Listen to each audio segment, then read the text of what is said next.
It's interesting to see all of the drama that has happened in the first 6 months of President Trump being in office. As I watch the ICE raids and protest in Los Angeles, this comes to mind. White supremacy always breaks its tools. Here's a video of a Black LA resident's strong, passionate opinion on the recent LA ICE raids in Latin community. Woo! Go USA. I am so happy that ICE is finally coming to our city, Los Angeles. Raids going down today. Let's talk about that. I'm excited. Woo! Go home. It went down today in downtown Los Angeles. ICE finally came here. I wish I wasn't at work and I was there so I can buy ICE lunch after. I am so glad you're coming here. We had some punk protesters trying to protest it.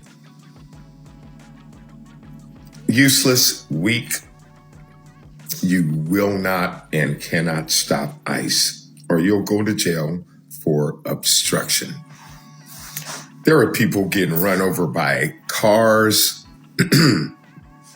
There was tear gas to people protesting, which is obstructing ICE, federal government officers, from doing what America voted for, doing what we voted for to do. And the only protesters I seen out there were other immigrants and brown people and Latinos, no other race, no other people. And it was really bad when they start waving Mexican flags around. That don't help you. You're not going to stop anybody. Jumping in front of a car, ICE federal agent from this country, right here.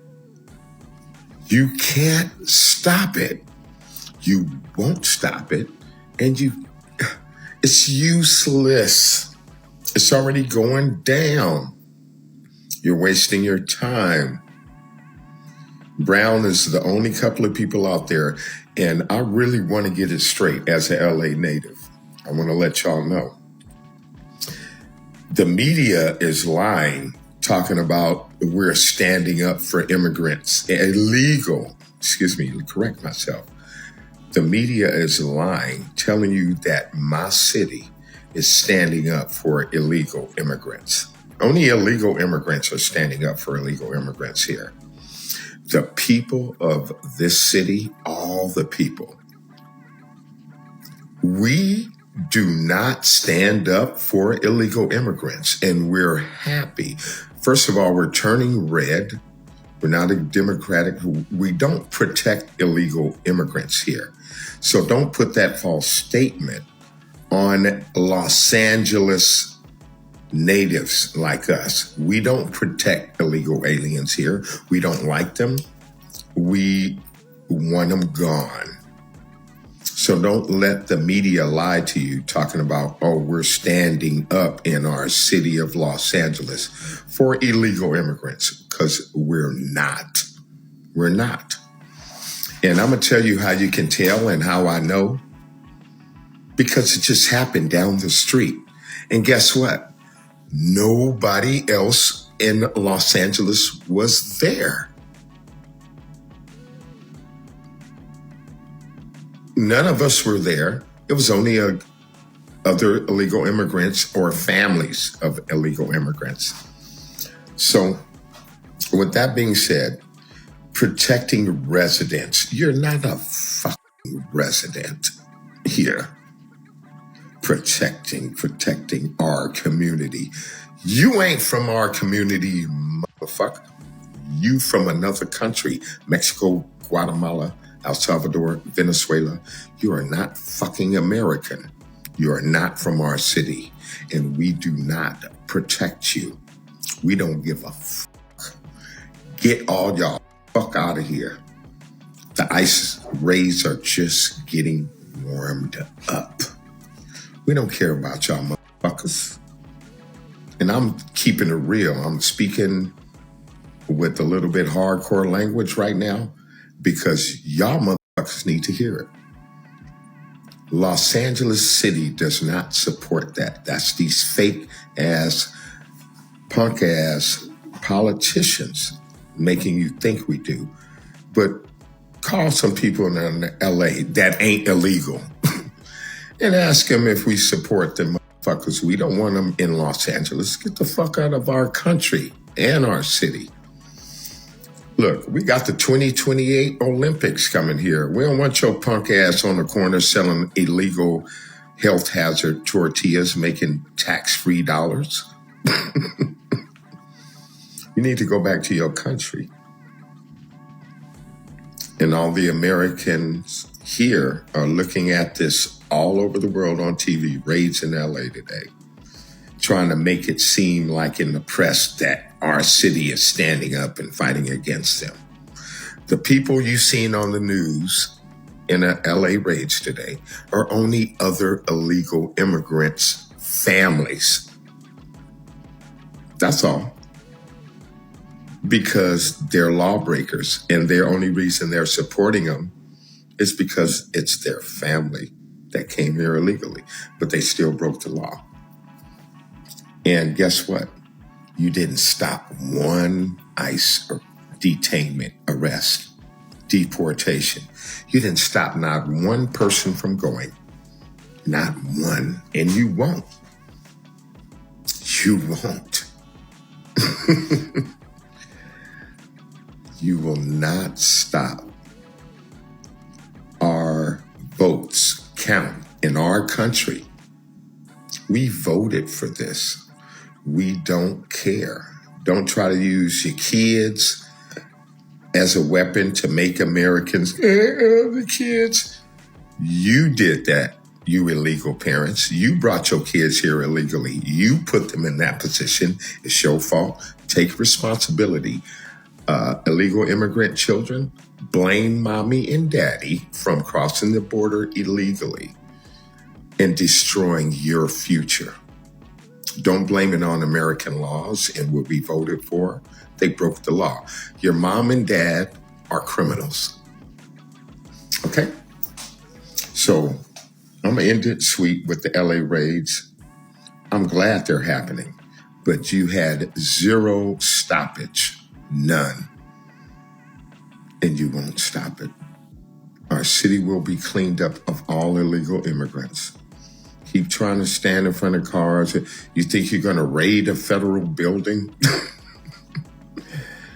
Y'all going to jail, man. Hey, look, LAPD, they just watching. You think they don't know what's going on? They just watching y'all act a fool because they know they don't have to come out really too much and act sanctuary. Oh, LAPD ain't helping. We're not involved. They know what's going on, but they know you can't stop it. So don't let you act a fool and try to assault federal agents and just watch you all go to jail.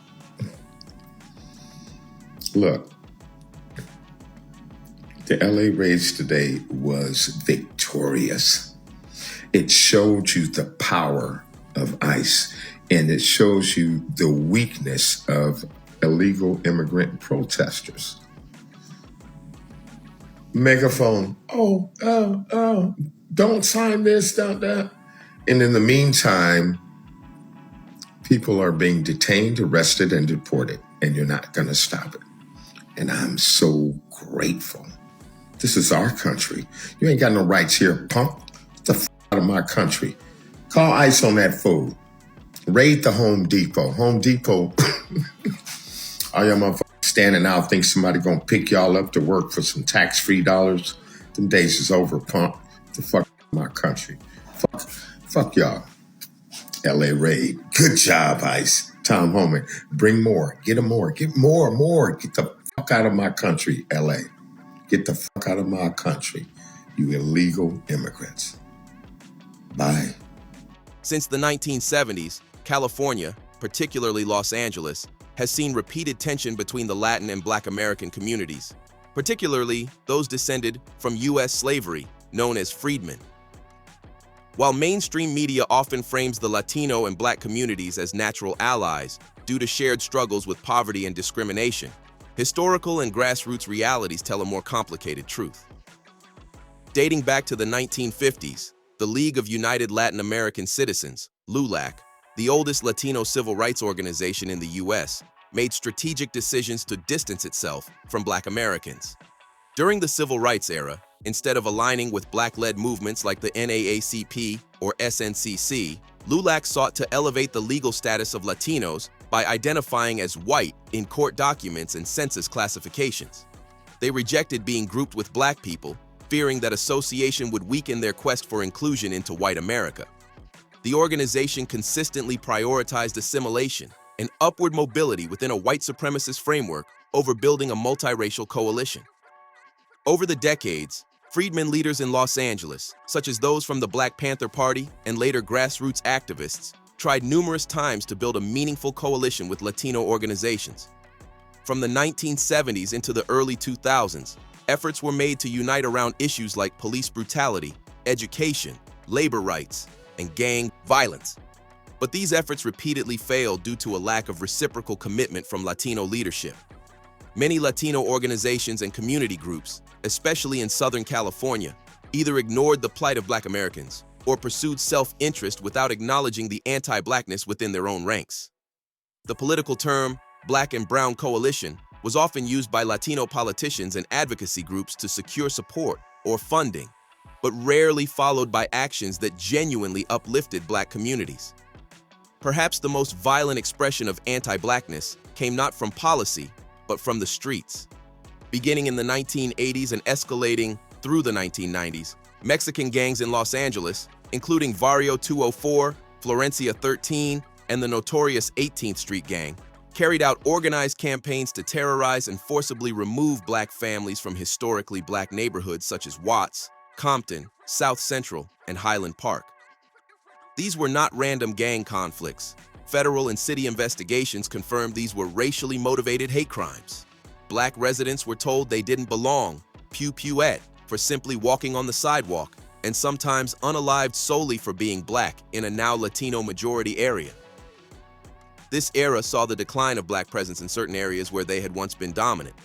Many Black families fled to the Inland Empire or out of state altogether, with little to no political or community pushback from Latino leaders on the violence. Racist attitudes weren't limited to gangs.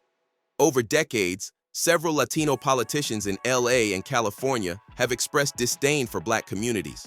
Most notably, the 2022 leaked audio from LA City Council members Nuri Martinez, Gil Cedillo, and Kevin De Leon revealed them mocking Black children, calling them derogatory names, and plotting to weaken Black political power.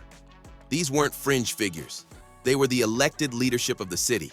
Their comments proved that anti-Blackness runs deep in political institutions, even among different Latin ethnic groups. In the police ranks, many Latino officers adopted and enforced the same anti-Black policies and culture long embedded in LAPD, disproportionately targeting Black men with excessive force and racial profiling. These officers often displayed more loyalty to the blue wall than to any notion of Black and Brown solidarity. In recent years, the Latin community has suffered aggressive immigration enforcement actions, especially during the Trump administration. ICE raids have torn apart families and deported people who lived in the U.S. for decades. Many Black observers have called this a form of karmic justice, not out of malice, but as a reminder that when Latin communities chose to align themselves with white supremacy, whether in the form of silence on Black suffering, displacement through gentrification, or political disrespect, those same structures turned on them. Black Americans, especially freedmen, warned for decades that racism does not stop with them. But unity cannot be achieved when one side continuously ignores or participates in the subjugation of the other. Tell me what you think about this topic. Hope you find the information in this video informative. Feel free to like, subscribe, share, comment. Thanks for watching.